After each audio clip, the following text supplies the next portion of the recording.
La lueur bleue des écrans de contrôle éclairait le visage du commandant Jake Morrison, debout dans le centre de communication mondiale.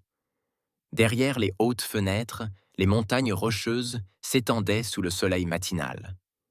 Ce bâtiment de Denver avait été la voie de la Terre vers les étoiles pendant 20 ans. Aujourd'hui, cette voie allait se taire. Tous les systèmes sont prêts, commandant, dit Lisa Bennett. Elle était la scientifique en chef du projet Silence. Ses doigts parcoururent sa tablette, vérifiant les derniers chiffres. Les générateurs de barrières sont en ligne. Une fois le dernier message envoyé, nous pourrons les activer. Jake hocha la tête et parcourut la salle du regard. Des dizaines de personnes travaillaient à leur poste. Certains étaient des militaires, d'autres étaient des scientifiques et des ingénieurs. Ils préparaient ce jour depuis 5 ans. Tout le monde n'était pas d'accord avec le plan. « Monsieur, je pense toujours que c'est mal, » dit Sam Rodriguez. Le jeune chargé de communication avait les yeux cernés. Il contestait le protocole de silence depuis des semaines. « Nous avons des amis là-bas, des partenaires commerciaux. Que penseront-ils quand nous disparaîtrons ? » « Ils penseront ce que nous voulons qu'ils pensent, » répondit Jake. Sa voix était calme mais ferme. Qu'on a besoin de temps seul, qu'on a nos propres problèmes à régler. Lisa se dirigea vers la console de communication principale. Le message est chargé. Il sera transmis à la console de communication principale. Le message est chargé. Il sera transmis à toutes les civilisations extraterrestres connues. Les Kréliens, l'Empire Vortak, les Éthériens et les 43 autres espèces avec lesquelles nous sommes en contact. Jake pensa à ces races extraterrestres. Les Kréliens avec leurs 3 bras et leur passion pour les énigmes mathématiques. Les Vortax, toujours en train d'imposer leur puissance militaire sur des mondes plus petits. Les Éthériens, semblables à des méduses lumineuses, parlaient en couleurs. Chaque espèce avait enseigné quelque chose à l'humanité.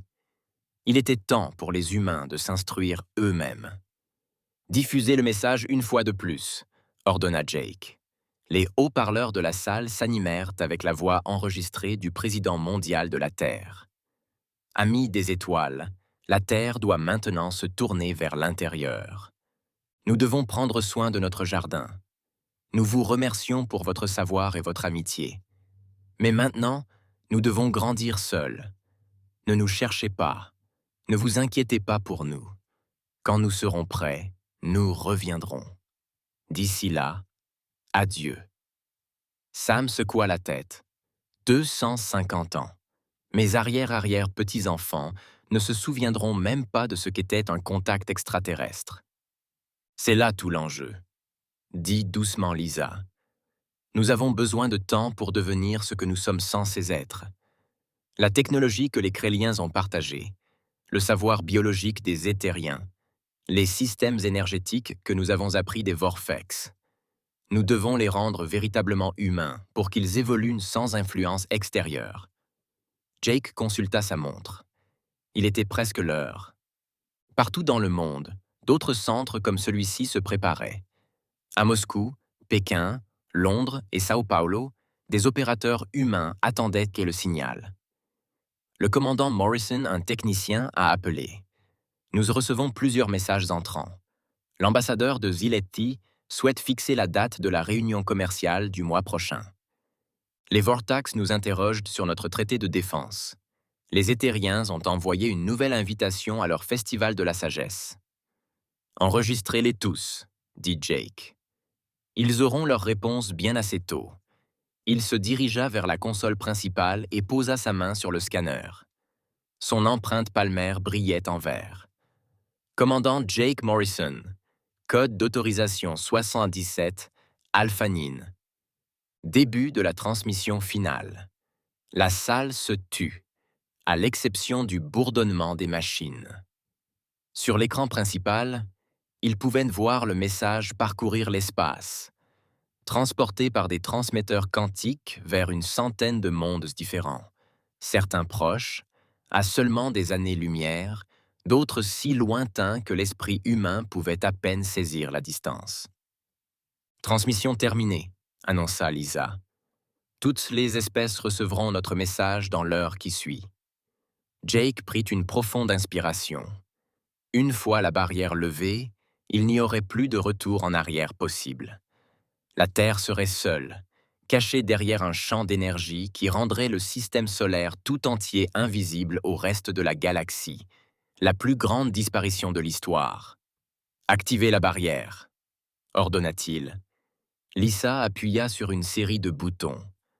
Dehors, bien qu'ils ne puissent pas le voir, les satellites autour de la Terre commencèrent à s'allumer. Ils ont créé un filet d'énergie qui allait bientôt envelopper tout le système solaire comme une couverture invisible. Barrière à 10%. Un technicien a signalé. 20%, 30%. Sam regardait ses écrans alors que les communications extraterrestres commençaient à s'estomper. D'abord les signaux lointains, puis les signaux plus proches. Nous perdons le contact avec la station commerciale krélienne. La fréquence militaire Vortic a disparu. Balise Ethereum. Hors ligne, 60%, 70%.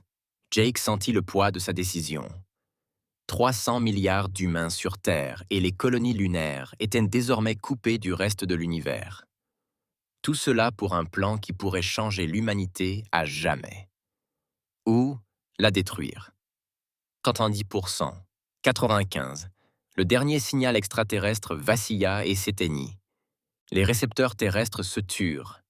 Pour la première fois depuis des décennies, aucune voix extraterrestre ne parvint aux oreilles humaines. 100%, dit Lisa.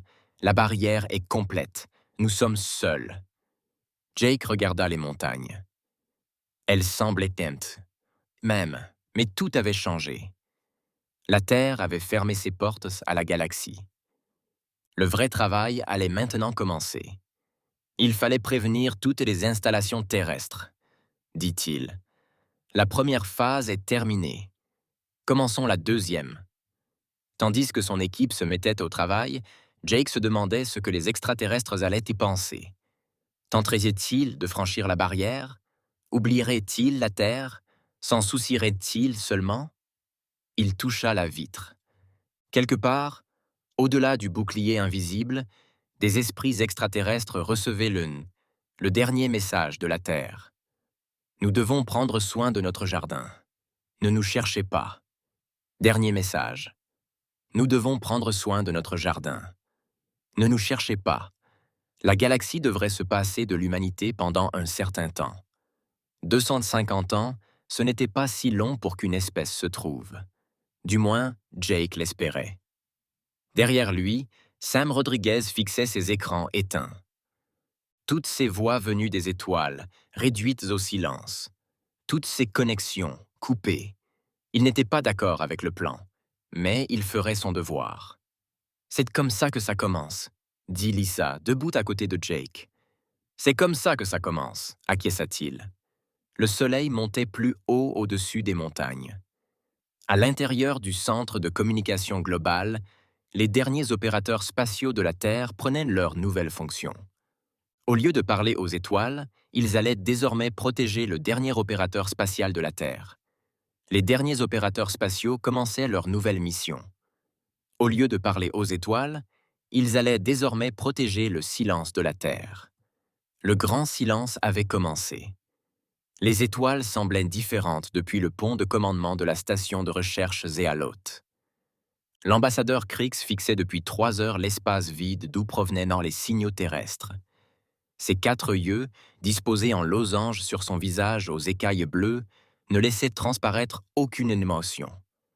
Mais intérieurement, il se sentait confus et inquiet. Toujours rien, demanda son assistant, un jeune fanatique nommé Vec. Rien. Krix confirma. Il toucha de nouveau le panneau de communication parcourant toutes les fréquences. La Terre est silencieuse depuis 55 ans. Pas une seule transmission. La station spatiale flottait près des limites du système solaire terrestre, ou du moins là où il devrait se trouver. Les scanners longue portée indiquaient un espace vide. C'était comme si la Terre, son Soleil et toutes les planètes avaient tout simplement disparu. « Le nouvel amiral Vortex souhaite une rencontre », dit Vex. L'amiral Thane rassemble une flotte. Il pense que le moment est peut-être idéal pour s'emparer du territoire de la Terre. Krix tourna lentement sa chaise. Son peuple, les Zélotes, n'était pas composé de guerriers. C'étaient des penseurs, des scientifiques, des résolveurs d'énigmes. Mais même lui voyait le danger grandir dans la galaxie. Dites à l'amiral Thane qu'il n'y a aucun territoire à conquérir, dit Krix. La Terre n'est pas conquise. C'est caché. De l'autre côté de la galaxie, l'amiral Thane se tenait sur le pont de son vaisseau de guerre. Les Vortax étaient une espèce de fiers guerriers, à la peau grise et au corps taillé pour le combat. Thane était jeune pour un amiral, mais son ambition était juste. Les ressources de la Terre pourraient alimenter notre empire pendant des siècles, disait-il à ses officiers. Leur technologie, leur planète, leurs habitants comme ouvriers. Et maintenant, ils se cachent derrière des lâches comme des barrières, leur peuple comme ouvriers. Et maintenant, ils se cachent derrière des lâches comme des barrières. Monsieur, nous avons tout essayé, rapporta le capitaine Gorth. Armes énergétiques, vaisseaux progressifs, même tunnels quantiques. Rien ne traverse leur bouclier. Les yeux rouges de Fane se plissèrent. Puis nous attendons. Aucune barrière n'est éternelle. Lorsqu'elle tombera, l'Empire Vorthok sera prêt. Pendant ce temps, sur la planète colonie de New Eden, la vie continuait sans la Terre. La planète avait été colonisée par les humains il y a 200 ans, avant le Grand Silence. Aujourd'hui, 50 000 humains y vivent, ainsi que des membres d'autres espèces. Le docteur Mira Patel arpentait la rue principale de la colonie. Elle était née sur New Eden et n'avait jamais vu la Terre. Ses grands-parents lui racontaient des histoires sur leur monde natal, mais pour Mehera, elles ressemblaient à des contes de fées. « Des nouvelles du Conseil » demanda son ami Van Cooper, tandis qu'ils déjeunaient ensemble. « Comme toujours, » dit Mira. « La coalition des mondes libres se renforce. 12 espèces ont rejoint la galaxie. Elles s'inquiètent de l'expansion des Vortok. » Ben hocha la tête. La galaxie avait changé depuis que la Terre était devenue silencieuse. Sans l'influence diplomatique de l'humanité, les vieux conflits s'étaient aggravés. L'Empire Vortok repoussait ses frontières. Des civilisations plus petites se sont regroupées pour se protéger. « Crois-tu que la Terre se soucie seulement de ce qui nous arrive » demanda Ben. Mira leva les yeux vers le ciel. Quelque part au-delà de ces étoiles, la Terre se cachait derrière sa barrière. Je ne sais pas. Peut-être avait-il oublié notre existence? Dans les profondeurs de l'espace, d'autres événements se déroulèrent. Les Créliens, passionnés de mathématiques et de schémas, avaient passé des décennies à tenter de résoudre l'énigme terrestre. Leurs plus grands esprits travaillaient sur des équations pour prédire quand la barrière pourrait tomber. Les Éthériens, faisceaux d'énergie et de pensée, envoyèrent des messages pacifiques vers le dernier lieu connu de la Terre. Ils croyaient que l'humanité reviendrait quand elle serait prête. Leur patience était infinie. Mais tous ne l'étaient pas. Pirates et charognards rôdaient sur les routes commerciales autrefois protégées par la Terre. Sans les gardiens de la paix humains, certains secteurs sombrèrent dans le chaos. Les forts s'en prenaient aux faibles. Cela faisait 55 ans. Le capitaine Jorah du vaisseau marchand Star Runner annonça à son équipage mixte. La Terre ne reviendra pas. Nous devons nous protéger maintenant. De retour à la station de l'ambassadeur Krix, de nouvelles données arrivèrent. Les relevés énergétiques du système solaire caché de la Terre avaient légèrement changé. Pas assez pour que la plupart le remarquent, mais Krix observait depuis un demi-siècle. « Vec, regarde ça !» cria-t-il à son assistant. Le jeune Zéleti étudia les chiffres. La signature énergétique de la barrière avait changé de 0,3%. Après 55 ans de stabilité parfaite, ajouta Krix, il ressentait de l'excitation pour la première fois depuis des années. Il se passe quelque chose là-dedans. Devrions-nous le dire aux autres? Krix réfléchit longuement. Les Vortak verraient là une faiblesse à exploiter. La coalition pourrait paniquer. Les pirates se rassembleraient quanti comme des vautours. Non, décida-t-il. Nous observons, nous attendons, nous apprenons. À travers la galaxie, la vie continuait sans la Terre. De nouvelles alliances se formaient, d'anciens empires s'étendaient. La technologie progressait. Des enfants naissaient qui ne connaissaient rien de l'humanité, si ce n'est des histoires. Les Vortax construisaient leur flotte. La coalition entraînait ses défenseurs. Les Éthériens méditaient sur la signification du silence de la Terre. Les Créliens calculaient les probabilités. Et dans un petit coin de l'espace, un vieux zélote, l'ambassadeur, veillait. Il se souvenait du dernier message de la Terre. Nous devons prendre soin de notre jardin. Ne nous cherchez pas. Mais Kryx ne cessait de chercher. Il croyait que le silence de la Terre avait une raison d'être, un grand dessein que la galaxie ne pouvait pas encore comprendre. « Que fais-tu là-dedans » murmura-t-il à l'espace vide sur ses écrans. Les étoiles restèrent muettes. La barrière terrestre tenait bon. Une autre journée s'écoula dans le grand silence. Dans les salles de guerre de l'Empire Vortek, l'amiral Thane étudiait les cartes stellaires. Ses espions signalèrent des mouvements de coalition. Les conflits frontaliers s'intensifièrent. Sans l'influence de la Terre, la galaxie devenait chaque année plus dangereuse. « Monsieur, l'empereur souhaite une mise à jour de la situation sur Terre », rapporta un assistant. Thane sourit froidement. « Dites à Sa Majesté que la Terre reste scellée, mais les sceaux peuvent être brisés. Il nous faut juste le bon outil. » Sur New Eden, Mihira Patel observait le ciel nocturne à travers son télescope. Elle avait passé toute sa vie sur cette planète colonie, mais quelque chose au plus profond de son ADN humain l'appelait à un foyer qu'elle n'avait jamais vu. « Où es-tu » demanda-t-elle aux étoiles. La galaxie avait évolué sans la Terre, mais certains se souvenaient encore. D'autres espéraient encore, et d'autres encore observaient. 55 ans, c'était long pour les individus, mais pour les civilisations, pour les espèces, ce n'était qu'un battement de cœur. Le grand silence persistait.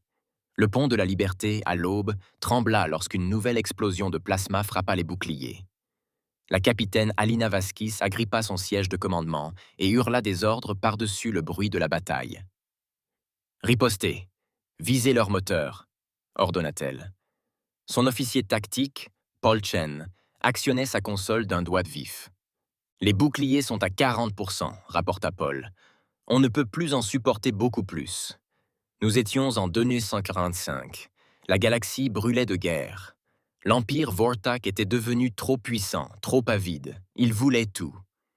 Et ils avaient que les flottes pour s'en emparer. » Alina observait la démonstration tactique. 3 destroyers du 4e acte encerclaient son vaisseau. L'Aube de la Liberté était l'un des meilleurs vaisseaux de la coalition. Mais 3 contre 1 signifiait une mort certaine. « Capitaine, je détecte quelque chose d'étrange, » dit Paul. « Des relevés énergétiques du secteur 7. »« Pas maintenant, Paul. Concentrez-vous sur... » « Des relevés du secteur 7. »« Pas maintenant, Paul. Concentrez-vous sur... »« Capitaine, ça vient de la Terre. » Le cœur d'Alina fit un bond. La Terre. Le système fantôme. Caché depuis 150 ans derrière sa mystérieuse barrière. Une nouvelle explosion secoua le vaisseau. Bouclier à 20%. Sauter vers le secteur 7, décida Alina. C'était insensé, mais rester signifiait la mort. Capitaine, c'est juste à côté de la barrière terrestre. Si on la touche, fais-le, fais-le. Le moteur de l'Aube de la Liberté hurla. L'espace se courba autour d'eux tandis qu'ils sautaient. Les vaisseaux Vortok suivirent, mais trop tard. Le vaisseau d'Alina émergea près du mur invisible qui frappait le système terrestre. « Arrête total !» ordonna Alina. Trop tard. Le vaisseau d'Elina émergea près du mur invisible qui frappait le système terrestre. « Arrêt total !» ordonna Elina. Ils étaient si près de la barrière que leurs capteurs hurlèrent des avertissements. Les vaisseaux Vortek apparurent quelques instants plus tard. Mais au lieu d'attaquer, ils s'immobilisèrent.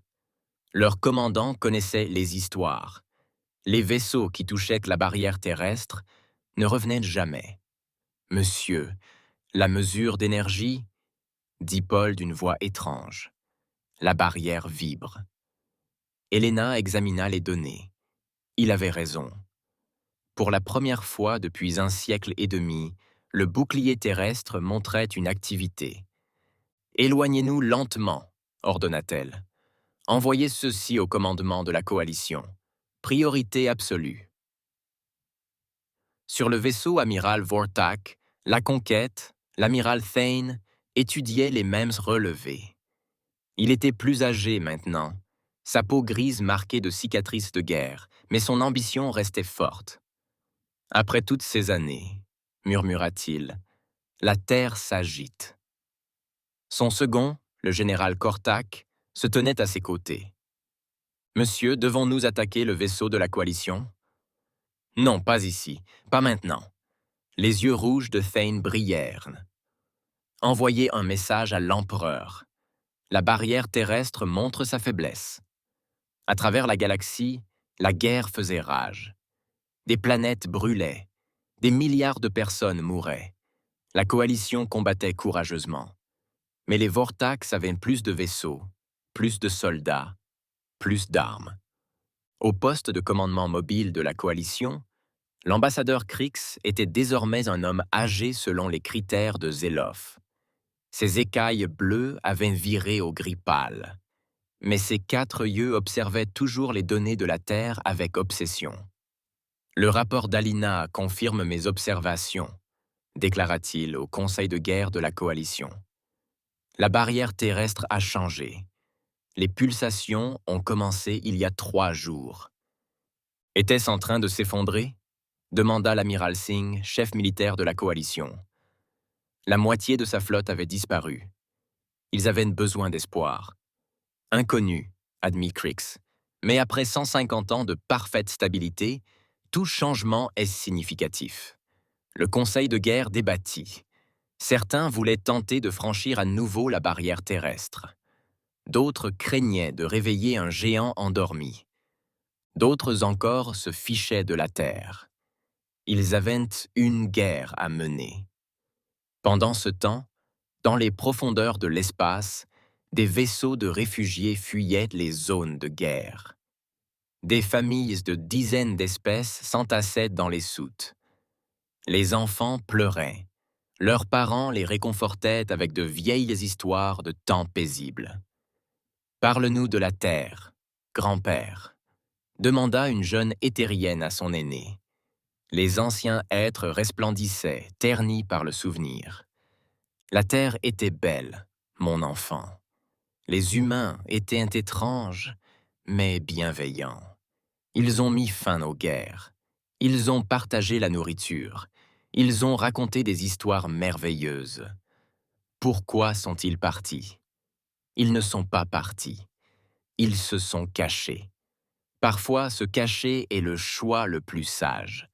L'enfant ne comprenait pas, mais elle apprendrait. Tous les habitants de la galaxie apprenaient que sans l'influence de la Terre, la paix était fragile. Sur une base astéroïde cachée, des combattants de la résistance planifiaient des attaques désespérées contre les lignes de ravitaillement des Vortak. Danny Walker nettoyait son fusil pendant que les autres étudiaient les cartes. « On est arrivés au dépôt de carburant à minuit », dit le chef du raid, en entrant et en sortant rapidement. Danny hocha la tête, mais son esprit vagabondait. Son arrière-arrière-grand-père était terrien. Avant le silence, il se demandait si la Terre était au courant de la guerre ou si elle s'en souciait. « Walker, tu m'écoutes ?»« Ouais, chef, minuit. » « Compris. » Ils savaient tous que c'était sans espoir. La résistance était trop faible, l'Empire trop grand. Mais il se batailla quand même. Que pouvait-il faire d'autre? De retour à l'aube de la liberté, Alina reçut de nouveaux ordres. La coalition formait une force d'intervention spéciale. Leur mission, enquêter sur les changements de barrières terrestres. « Ils veulent que nous la dirigions », dit-elle à Paul. « L'ambassadeur Krix nous rejoindra. » Paul parut inquiet. « Capitaine, tous les vaisseaux qui ont tenté de franchir cette barrière ont disparu. Plus aucun débris, plus aucun signal, juste disparu. Je sais, mais quel choix avons-nous? La coalition est en train de perdre. Si la Terre a des réponses, nous en avons besoin. » Elle regarda l'espace vide où la Terre aurait dû être. Quelque part derrière ce mur invisible, l'humanité attendait. Ou peut-être étaient-ils tous morts. Peut-être que la barrière était un tombeau. « Mettez le cap sur le rendez-vous avec l'ambassadeur Krix, » ordonna-t-elle. Il était temps de frapper à la porte de la Terre. La galaxie retenait son souffle. Après 150 ans, la barrière terrestre vibrait d'une énergie nouvelle. Le changement arrivait. Mais quel genre de changement? Le salut ou la destruction? L'espoir ou la défaite finale? La guerre continuait. Des vaisseaux se battaient et mouraient. Des planètes tombèrent aux mains de l'Empire Vortek. Des réfugiés s'enfuirent vers nulle part. Et la barrière terrestre palpitait comme un battement de cœur. Attendant, observant, prêt. Le champ d'astéroïdes était parfait pour se cacher.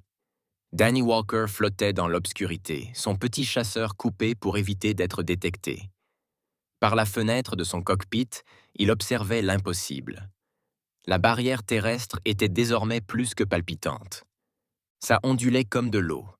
Des vagues d'énergie déferlaient sur le bouclier invisible, visible seulement là où elle captait la lumière des étoiles. « Contrôle, ici Walker », murmura-t-il dans son interphone. « Vous voyez ça ?» La voix d'Amy Foster grésilla. Elle était la dernière amirale de la coalition encore en combat, commandant depuis un porte-avions endommagé, caché à 3 systèmes de distance. On le voit, Walker. Depuis combien de temps fait-il cela? Ça a commencé il y a 20 minutes. Les ondulations s'intensifient. Amy étudiait les données recueillies par ses capteurs. La guerre lui avait tout coûté. Sa flotte, sa planète, sa famille. La coalition était brisée. Les Vortex contrôlaient 90% de la galaxie. Il ne restait que des résistances dispersées. Walker, reculez à distance de sécurité. Si cette barrière tombe... Amiral. Une autre voix intervint. La grande flotte Vortak venait d'entrer dans le système. 300 vaisseaux. Amy était glacé. 300 vaisseaux. L'empereur lui-même devait les diriger. Walker file d'ici tout de suite. Mais Danny était déjà en mouvement. Les moteurs de son chasseur s'allumèrent lorsque les éclaireurs Vortak le repérèrent. Des tirs laser emplirent l'espace autour de lui tandis qu'il esquivait et zigzaguait. Sur le vaisseau de commandement Vortak, l'empereur Xarten observait les barrières se déployer. Il était vieux pour un Vortak, sa peau grise marquée de cicatrices cérémonielles, mais ses yeux brûlaient de la même soif qui avait poussé son empire à conquérir la galaxie. Après 230 ans, dit-il à ses généraux, la Terre s'affaiblit, préparez toutes les armes. Monseigneur, avertit le général Kortak, nous ignorons ce qui se cache derrière cette barrière. Nous en savons assez. Ils se cachent pendant que nous régnons. Ce sont des lâches ou ils sont morts. Dans tous les cas, leurs systèmes seront nôtres. La flotte de l'empereur se déploya, encerclant le système caché de la Terre. Des centaines de vaisseaux, chacun transportant des armes capables de détruire des planètes. La puissance de l'Empire Vortok se rassembla pour s'emparer du trône abandonné de l'humanité. Mais ils n'étaient pas seuls. D'une autre direction, arrivèrent les survivants de la coalition. Le vaisseau de destruction de l'amiral Foster, le capitaine Vasquez à bord de l'Aube de la Liberté et une poignée d'autres vaisseaux. L'ambassadeur Krix était avec eux, étudiant toujours la barrière terrestre après 2 siècles d'obsession. L'amiral Foster à l'empereur Zartan, dans un message radio. « Cet espace est neutre. Retirez votre flotte. » Le rire de l'empereur était glacial. « Vous avez 12 vaisseaux, amiral. J'en ai 300. Rendez-vous maintenant et je laisserai peut-être vos équipages vivre comme des esclaves. Les ondulations de la barrière s'intensifièrent. Des décharges d'énergie commencèrent à apparaître comme des éclairs dans une tempête invisible. Quelque chose se passe, rapporta Paul Chen depuis l'aube de la liberté. La fréquence de la barrière change. Elle s'ouvre. Un trou apparut dans le bouclier terrestre, petit au début, puis s'élargissant. Pour la première fois en 230 ans, le soleil de la Terre devint visible. Puis les planètes intérieures, puis la Terre elle-même, bleue, verte et parfaite. Chaque vaisseau, Vortac et coalition, retint son souffle. « Toutes les armes prêtes !» ordonna l'empereur Xerten. « Préparez-vous au bombardement planétaire. » Non. Le vaisseau d'Amy Foster s'avança pour les bloquer. La Terre est protégée par le traité 7. Interdiction d'attaquer les mondes d'origine. Les traités sont d'égal à égal, ricana l'empereur. Vous êtes vaincus. Écartez-vous, ou vous serez détruits. Le trou dans la barrière ne cessait de s'agrandir. La Terre était vulnérable, apparemment sans défense. Aucun vaisseau ne s'élevait à leur rencontre. Aucune arme ne tirait. La planète tournoyait paisiblement, comme si elle ignorait le drame qui se déroulait à au-dessus. Danny Walker avait rejoint les vaisseaux de la coalition. Depuis le cockpit de son chasseur, il observait la flotte Vorthek avancer vers la brèche de la barrière. 300 vaisseaux de guerre contre une planète silencieuse. C'est mal, marmonna-t-il. Où sont les défenses de la Terre? L'ambassadeur Crix étudia ses relevés. Après 2 siècles d'observation, il connaissait les signatures énergétiques de la Terre mieux que quiconque. Ce qu'il voyait le troublait. « Amiral Foster », appela-t-il, « la barrière ne cède pas. Elle est volontairement abaissée. Que voulez-vous dire? La Terre choisit de s'ouvrir. Ils savent que nous sommes là. » L'empereur se fichait des théories de Crix. Il y vit une opportunité. Tous les vaisseaux avancent. Revendiquer la Terre pour l'Empire. La grande flotte Vortex s'élança. 300 vaisseaux fonçant vers la brèche dans le bouclier terrestre. Armes chargées. Équipage prêt à la conquête. Amy Foster fit son choix. Tous les vaisseaux de la coalition, formation défensive. Protéger la Terre. 12 vaisseaux endommagés se dirigèrent vers le bloc 300. C'était désespéré, suicidaire, mais ils avancèrent quand même. La brèche se creusa. La barrière continua de s'abaisser. La Terre attendait, silencieuse et bleue. « Portée de tir dans 30 secondes », annonça l'officier d'armement Vorsek. « Vaisseau de la coalition sur notre chemin », signala un autre. « Passez-les », ordonna l'empereur Xarten. Les 2 flottes foncèrent pipe-à-poufance l'une vers l'autre, vers la Terre, vers une rencontre qui se préparait depuis 230 ans. Danny Walker serra les commandes de son chasseur. Son arrière-arrière-grand-père était originaire de la Terre. Peut-être mourrait-il en défendant ce monde qu'il n'avait jamais vu. La barrière s'abaissa. La Lune devint visible. Toujours aucune réponse de la planète. La Lune devint visible. Toujours aucune réponse de la planète. Aucune transmission. Aucun vaisseau. Rien. Plus que 10 secondes avant le tir. Amy Foster donna son dernier ordre. Tous les vaisseaux, toutes les armes. Pour la Terre. Les flottes se rencontrèrent. Des armes tirèrent. Des vaisseaux explosèrent. Et la Terre observa en silence. Des vaisseaux explosèrent. Et la Terre observa en silence. Le premier vaisseau de la coalition explosa, puis un autre. La flotte Vortak transperça la ligne défensive d'Amy Foster comme si elle était en papier. 12 vaisseaux contre 300, ce n'était pas une bataille, c'était un massacre. Mais tout s'arrêta. Tous les vaisseaux de l'espace, Vortak comme de la coalition, perdirent leur puissance au même instant. Les moteurs s'éteignirent. Les armes s'éteignirent. Les batteries de secours étaient activées. 312 vaisseaux de guerre dérivaient, impuissant, dans le vide. Que se passe-t-il? Rugit l'empereur Xarten. Sa passerelle n'était éclairée que par de faibles lumières de secours. Tous les systèmes étaient hors service, rapporta son ingénieur. Mais c'était impossible. À travers les hublots, la Terre apparaissait sereine et bleue. La barrière avait complètement disparu. La planète était exactement la même qu'il y a 250 ans. À une exception près. Des vaisseaux surgissaient de la surface de la Terre. Ni des navires de guerre, ni des chasseurs. Quelque chose de complètement différent. On aurait dit des cristaux de lumière, s'écoulant vers le haut comme des cascades inversées. Le capitaine Nina Cole était assise à bord de l'un de ces vaisseaux. Elle s'était portée volontaire pour faire partie de l'équipe de premier contact avec la Terre. À côté d'elle, le docteur Alex Harper vérifiait ses instruments, même s'il n'en avait pas vraiment besoin.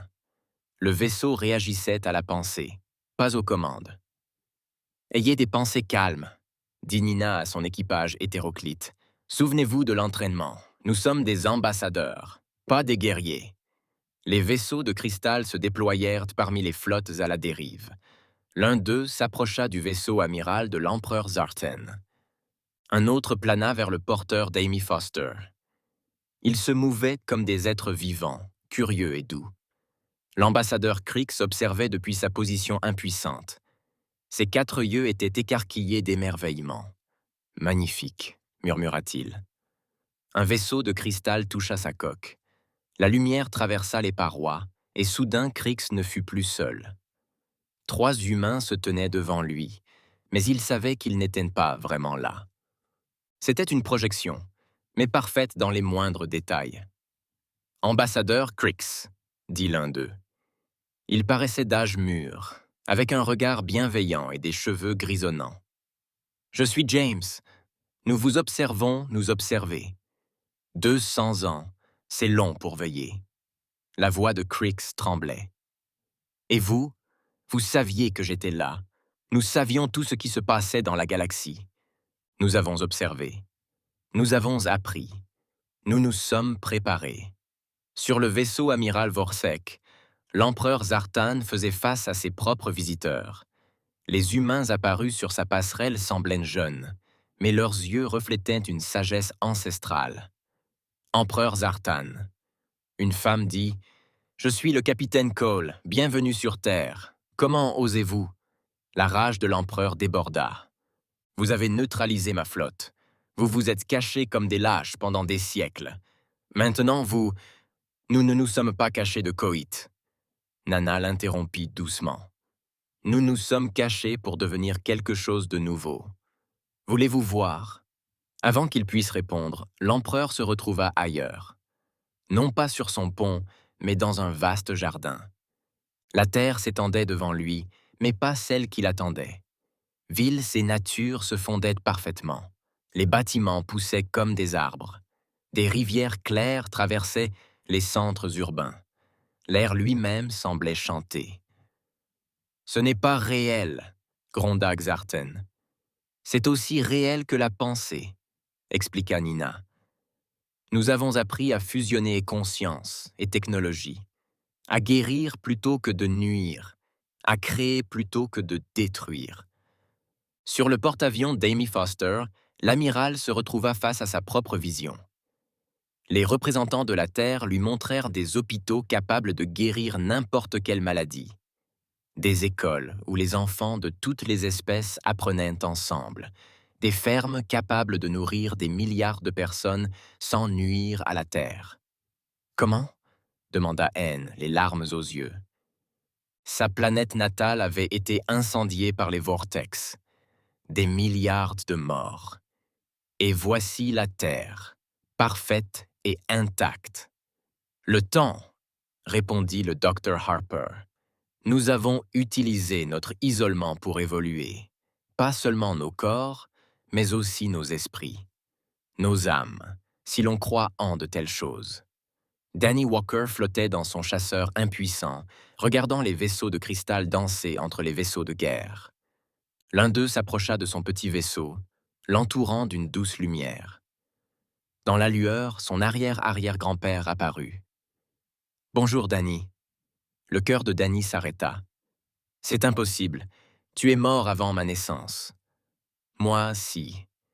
Mais la Terre se souvient de tout, de chaque humain ayant vécu, de chacune de ses pensées, de chacun de ses rêves. Nous faisons tous partie d'un tout plus grand désormais. » La vision de son ancêtre lui sourit. « Vous avez combattu pour protéger la Terre, même si vous ne l'aviez jamais vue. Cela nous indique que l'étincelle de l'humanité vit encore dans les colonies. À travers les flottes, des rencontres similaires ont eu lieu. Chaque équipage, chaque soldat, chaque réfugié s'est blotti dans les soutes. Tous ont été touchés par les représentants de la Terre. Les vaisseaux de cristal ont partagé visions, souvenirs, possibilités. L'empereur Xarten se tenait dans la vision du jardin, sa colère se transformant en confusion. « Pourquoi me montrer ça? Je suis venu pour vous conquérir. »« Nous le savons, » dit Nina tristement. « Tout comme nous savions que vous brûleriez des mondes coloniaux, tueriez des milliards d'êtres humains, répandriez la souffrance à travers la galaxie. Alors pourquoi? Parce que vous pouvez choisir une voie différente. Tout le monde le peut. Nous allons le prouver. » Le jardin s'est estompé. Xarten était de retour sur son pont. Mais quelque chose avait changé. Il se sentait différent. La soif de conquête qui l'avait animé pendant des siècles vacillait. L'empereur, le général Kortek, appela. Nos systèmes sont remis en marche. Les armes ronronnèrent. Les moteurs redémarrèrent. Les flottes avaient retrouvé leur puissance. Elles pouvaient combattre. Ils pouvaient détruire. Ils pouvaient continuer la guerre. L'officier d'armement d'Amy Foster la regarda. « Amiral, vos ordres. » Amy fixait la terre, les vaisseaux de cristal qui dansaient encore entre les flottes, le choix qui s'offrait à eux tous. « Retrait, » dit-elle doucement. « Amiral, toutes les armes, retrait. » Sur le vaisseau Amiral Vortek, l'empereur Xarten était confronté au même choix. 300 vaisseaux attendaient son ordre. La Terre flottait sans défense devant lui. Les vaisseaux de cristal reculèrent, retournant sur Terre. La planète attendait. La galaxie retenait son souffle. « Monseigneur, » ordonna le général Kortak, « devons-nous attaquer ?» Xarten resta silencieux un long moment. Puis, « Non, empereur. Pas d'attaque. Pas encore. » L'affrontement continua. 2 flottes, armes prêtes, mais pas de tir. La Terre tournoyait paisiblement entre elles. Et des questions. Tant de questions, en suspens dans le vide. Le premier contact était terminé. Mais la véritable rencontre ne faisait que commencer. Les vaisseaux de cristal revinrent, mais cette fois avec des passagers. De vrais humains, et non des projections, se tenaient sur les ponts des 2 flottes. Ils portaient de simples vêtements blancs et étaient dénués d'armes. Leurs yeux brillaient d'une étrange lueur qui rendait nerveux les soldats aguerris. Sur le porte-avions d'Amy Foster, 3 humains se matérialisèrent au centre de commandement. La femme devant avait les cheveux argentés et la peau foncée. Elle sourit à l'amiral. « Je suis Patricia Williams, la coordinatrice principale de la Terre. »« On peut parler ?» Amy hocha la tête, digérant encore tout. « Êtes-vous amélioré, changé? Nous préférons évoluer, » dit Patricia. « Aimeriez-vous visiter la Terre, vous et les représentants de votre flotte, est-ce que sûr? Plus sûr que n'importe où dans la galaxie. » Sur le vaisseau Amiral Vortek, l'empereur Xarten faisait face à sa propre délégation. Un homme grand et large d'épaules se tenait devant lui. Malgré son apparence paisible, il se tenait comme un guerrier. « Empereur Xarten, je suis le général Kate Murphy, coordinateur de la défense de la Terre. Mais la défense a changé de sens pour nous désormais. Vous neutralisez ma flotte, puis vous m'invitez à prendre le thé. » La voix de l'empereur trahissait le sarcasme. « Pas le thé. La vérité. Nous aimerions vous montrer ce qu'est devenue la Terre. Ce que la galaxie pourrait devenir. Xarten l'observa. Et si je refuse? Alors tu pars. On ne t'en empêchera pas. Mais l'offre tient. L'ambassadeur Krix parla depuis son écran de communication. Les vaisseaux de cristal avaient relié tous les vaisseaux. J'y vais. J'ai attendu 2 siècles pour ça. Un par un. D'autres acceptèrent. Danny Walker se porta immédiatement volontaire. La capitaine Alina Vasfis insista pour se joindre à nous. Même certains officiers Vortic, curieux malgré eux, demandèrent la permission de venir. L'empereur Xarthen surprit tout le monde, y compris lui-même. « J'irai, mais je choisirai moi-même mes gardes. Pas besoin d'armes, » dit Kate Murphy. « Vous comprendrez à notre arrivée. » Les vaisseaux de cristal rassemblèrent les volontaires. Amy Foster quitta son porte-avions endommagé avec une petite équipe. L'empereur était accompagné du général Korfak et de 2 gardes d'élite. L'ambassadeur Krix arriva seul, son corps vieillissant, tremblant d'excitation. La descente sur Terre était différente de tout ce qu'ils avaient connu. Les vaisseaux de cristal ne volaient pas. Ils flottaient se déplaçant dans l'espace comme l'eau dans l'eau. Les passagers ne ressentaient ni accélération, ni turbulence, juste un mouvement fluide et impossible. La Terre s'agrandit. Des continents apparurent, puis des villes apparurent, mais pas comme celles qu'ils connaissaient. Ces implantations se fondirent dans le paysage. Des bâtiments s'élevèrent des collines telles des formations naturelles. Des rivières, limpides et bleues, traversèrent les centres urbains. Ils atterrirent dans ce que Patricia Williams appelait la Nouvelle Genève. La ville originelle avait été entièrement reconstruite. Des tours de bois vivants s'élevaient vers le ciel.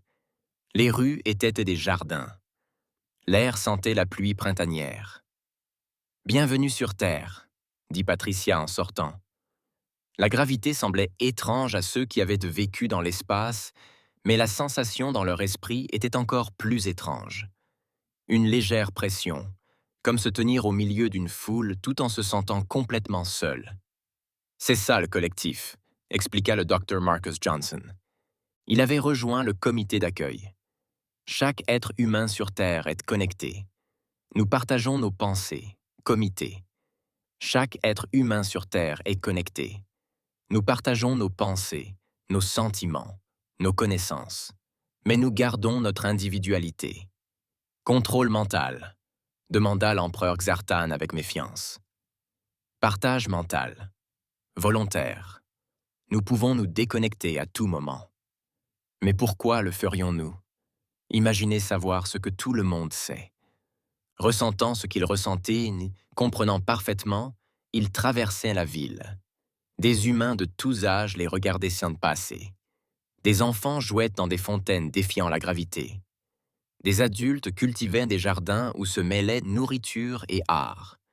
Des personnes âgées, en trop bonne santé pour être vieilles, s'asseyaient dans des cafés, le regard jeune, empreint d'une sagesse accumulée. « Comment gouverne-t-on » demanda Amy Foster. « Qui prend les décisions ?» Patricia sourit. « Nous le faisons tous.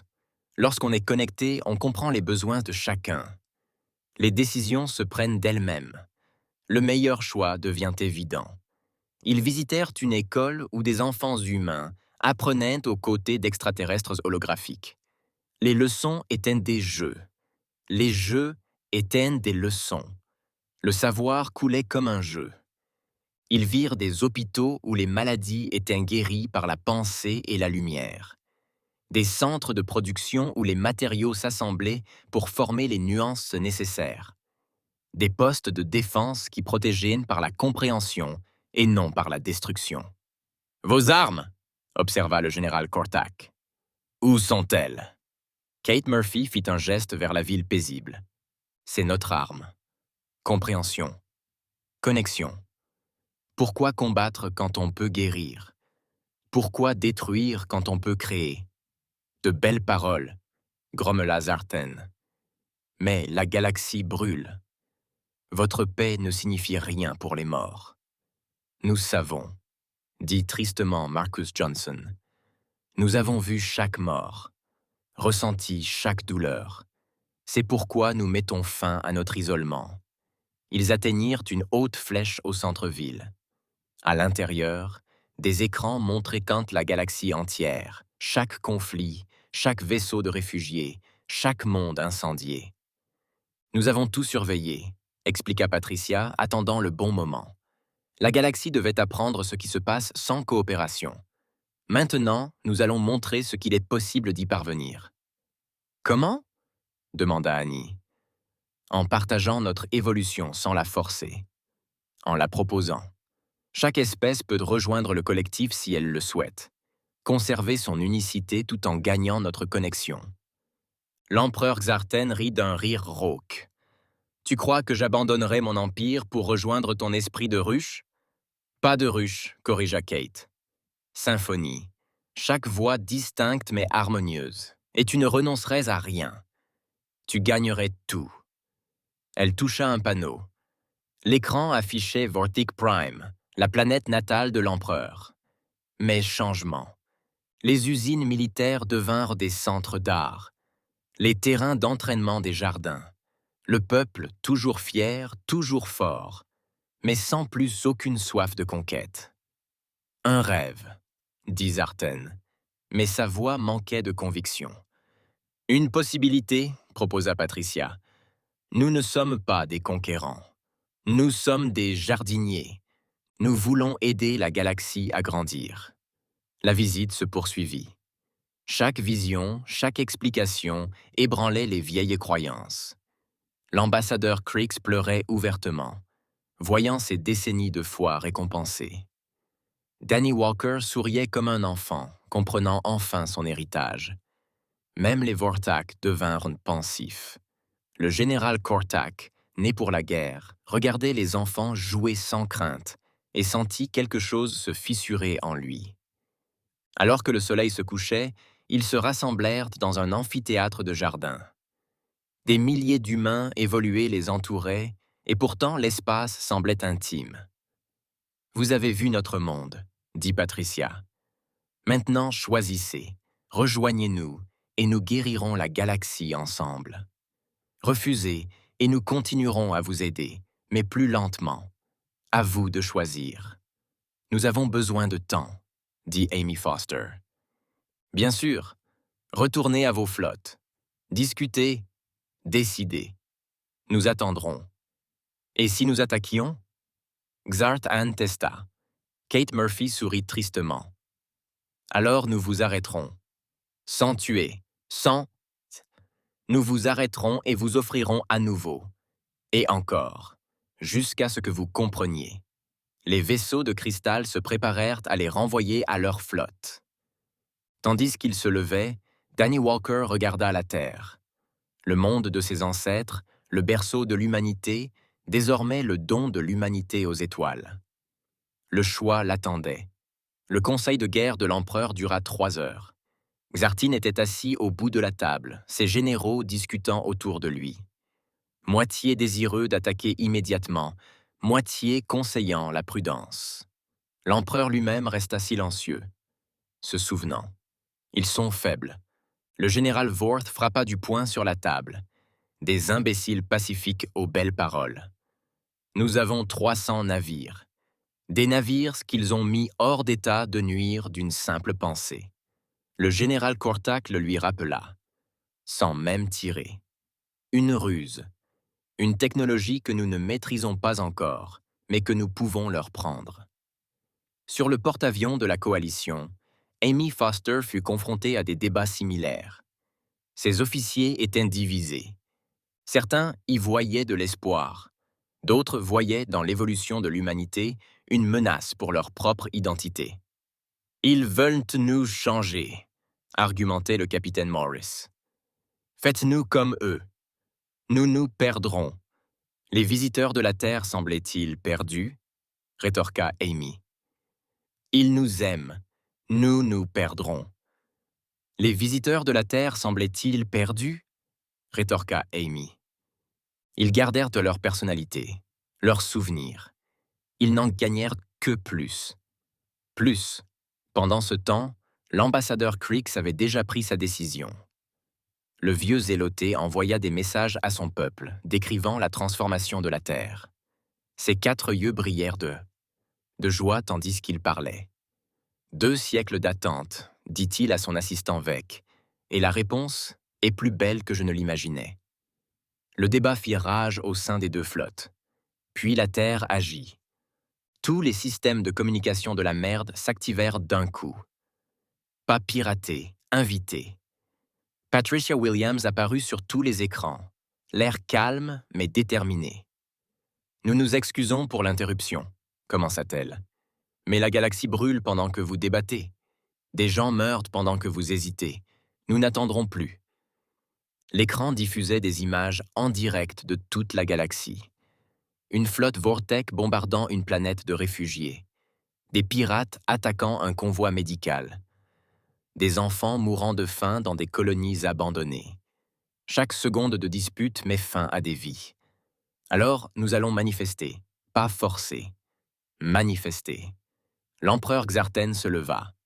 Démontrer quoi? Le pouvoir de la connexion. Sur le monde des réfugiés bombardés, les armes Vortex cessèrent soudainement de tirer. Les équipages des bombardiers se retrouvèrent incapables d'appuyer sur la gâchette. Pas paralysés, juste compréhensifs. Pour la première fois, ils ressentirent ce que leurs victimes ressentaient. La terreur, la perte, la douleur. Des vaisseaux à travers la galaxie rapportèrent des événements similaires. Les pirates tentant d'attaquer des convois connurent soudain l'histoire de leurs victimes. Les soldats préparant les exécutions sentaient la peur de ceux qu'ils voulaient tuer. « Que faites-vous » rugit alors Xart. Il partageait la vérité. Patricia dit simplement « Vos armes fonctionnent toujours, vos corps obéissent toujours. Mais maintenant, vous en connaissez les conséquences, vous les ressentez. » Sur sa passerelle, l'empereur regardait sa flotte de bombardiers se retirer du monde des réfugiés. Les équipages ne désobéissaient pas aux ordres. Ils ne pouvaient tout simplement plus les suivre. Pas quand ils ressentaient chaque mort comme la leur. C'est du contrôle mental. Quelqu'un a crié. C'est de l'empathie. La Terre a réagi. Nous ne contrôlons pas les pensées. Nous partageons des sentiments. Le choix vous appartient.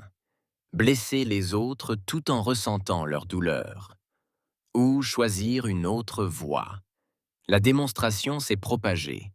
À travers des milliers de mondes, des millions d'êtres se sont soudain compris. Un soldat Vortec a aidé un ennemi blessé. Un pirate a partagé sa nourriture avec des prisonniers. De petits gestes, mais profonds. Danny Walker observait depuis son avion. Ils n'imposent pas la paix. Ils rendent la guerre impossible. Ce n'était pas tout à fait vrai. La guerre impossible, ce n'était pas tout à fait vrai. Certains êtres, profondément brisés ou cruels, continuaient à choisir la violence malgré la douleur de leurs victimes. Mais ils étaient peu nombreux. La plupart ne pouvaient blesser autrui tout en subissant eux-mêmes la souffrance. Assez. L'empereur Xarten ordonna. « Arrêtez. »« Nous allons arrêter, » accepta Patricia. Mais d'abord, voyons encore une chose. Les écrans changèrent. Ils montraient désormais des futurs possibles. La galaxie guérit. Les espèces collaboraient. La technologie se partageait librement. L'art et la culture s'épanouissaient. Des enfants de toutes races jouaient sans peur. Ce n'était pas un fantasme, promit la Terre. C'était réalisable. Maintenant. Aujourd'hui. Si vous le vouliez. Les visions s'estompèrent. Les liens empathiques cessèrent. À travers la galaxie, des êtres se retrouvèrent à nouveau seuls dans leurs pensées. Mais le souvenir demeurait. La possibilité. Sur le vaisseau amiral Vortak, le silence régnait. Les guerriers aguerris se regardaient différemment. Ils avaient ressenti la peur de leur ennemi, compris sa douleur. Certains pleuraient.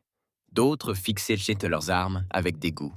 « Général Kortak, » dit doucement l'empereur, « votre avis. » Kortak, qui avait prôné la prudence, se redressa. Ils auraient pu nous contrôler complètement. Au lieu de cela, ils nous ont montré qui nous étions. Oui, j'ai ressenti le prix de nos conquêtes. Chaque vie. Et je ne veux plus ressentir ça. Mais plus encore. Je ne veux pas en être la cause. Des conversations similaires résonnèrent dans la flotte de la coalition. Les soldats qui avaient tout perdu face au Vortak avaient ressenti la peur de leur ennemi et l'avaient trouvée identique à la leur. Amy Foster prit sa décision. Ouvrir un canal vers la Terre. Patricia Williams apparut. Derrière elle se tenait le Conseil de la Terre, attendant.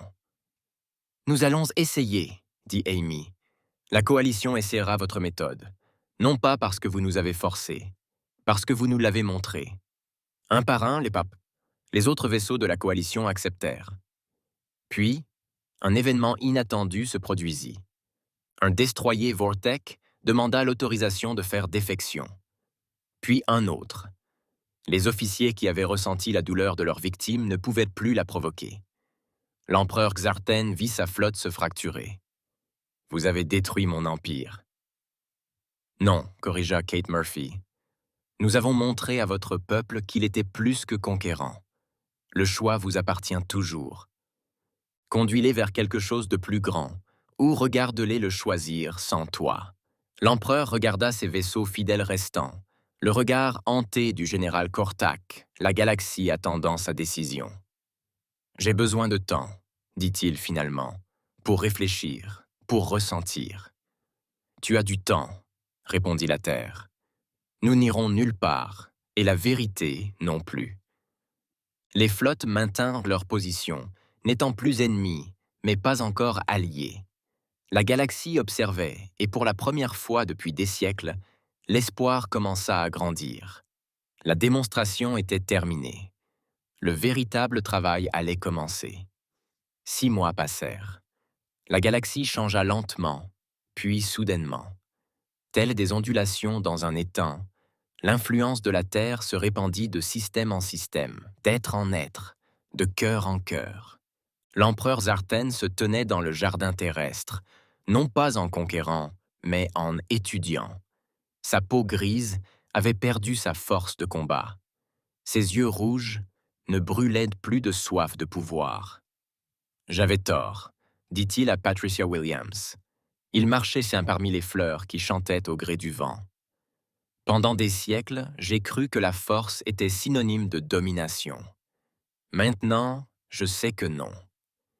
Patricia hocha la tête. Vous n'êtes pas le premier guerrier à apprendre cette vérité. Vous ne serez pas le dernier. Sur la Lune, l'Académie terrienne a accueilli ses premiers étudiants. Des êtres de toutes les espèces sont venus apprendre. Pas seulement la technologie ou la science, mais l'art de la connexion, de la compréhension, de devenir plus que soi-même. Jake Morrison, le commandant qui avait instauré le silence sur Terre 250 ans plus tôt, enseignait désormais aux nouveaux arrivants. Son corps était jeune, son esprit ancien, enfin apaisé. La barrière n'était pas là pour nous empêcher d'entrer, expliqua-t-il à une classe mixte. Elle était là pour nous maintenir à l'intérieur. Nous avions besoin de temps pour grandir sans influence, pour devenir ce dont la galaxie avait besoin. Dans la salle de classe, le jeune Tommy Chin, descendant de colons, semait le savoir comme ses ancêtres plantaient des graines. À ses côtés, une enfant Vortek nommée Zora, fille d'un général réformé. Un jeune Krélien calculait les probabilités d'une amitié. Un éthérien rayonnait de curiosité. La guerre était finie, non par la conquête, mais par la compréhension. Les flottes Vortex devinrent des vaisseaux d'exploration. Les usines d'armement produisaient de la nourriture. Les soldats apprirent à soigner. Amy Foster commandait la nouvelle flotte galactique de réponse. Ce ne sont pas des vaisseaux de guerre, mais des vaisseaux de secours. Ils ont foncé vers les catastrophes, mis fin aux famines, stoppé les épidémies. D'anciens ennemis ont travaillé côte à côte. Un convoi de réfugiés a besoin d'aide dans le secteur 7, a rapporté son officier de communication. Tous les vaisseaux doivent intervenir, a ordonné Annie. Unité médicale Vortic, prenez le contrôle. Ingénieurs de la coalition, préparez les abris. Guides terrestres, coordonnez-vous avec les gouvernements locaux. La galaxie qu'elle avait incendiée s'est à présent épanouie. Danny Walker a volé avec le corps des explorateurs, cartographiant des territoires non pas pour les conquérir, mais pour établir des liens. L'équipage de son vaisseau comprenait des humains, des Vortek, des Zeleti et d'autres. Ils ont chanté des chants de chaque monde au cours de leur voyage. Son scanner a révélé des contacts avec des espèces inconnues. Ils diffusent la peur. Bien sûr qu'ils le sont, dit son pilote Vortek. La galaxie était terrifiante. Envoyez des signaux de paix, partagez notre histoire, laissez-les choisir leur voie. L'ambassadeur Krix vécut assez longtemps pour voir sa foi récompensée. Le vieux Zileti passa ses dernières années à l'académie, enseignant la patience aux impatients et l'espoir aux désespérés. La Terre a attendu 250 ans, expliqua-t-il lors de son dernier cours, car un véritable changement prend du temps. Mais l'attente en vaut toujours la peine. Sur New Eden, le docteur Mira Patel sentit le lien avec la Terre se rétablir.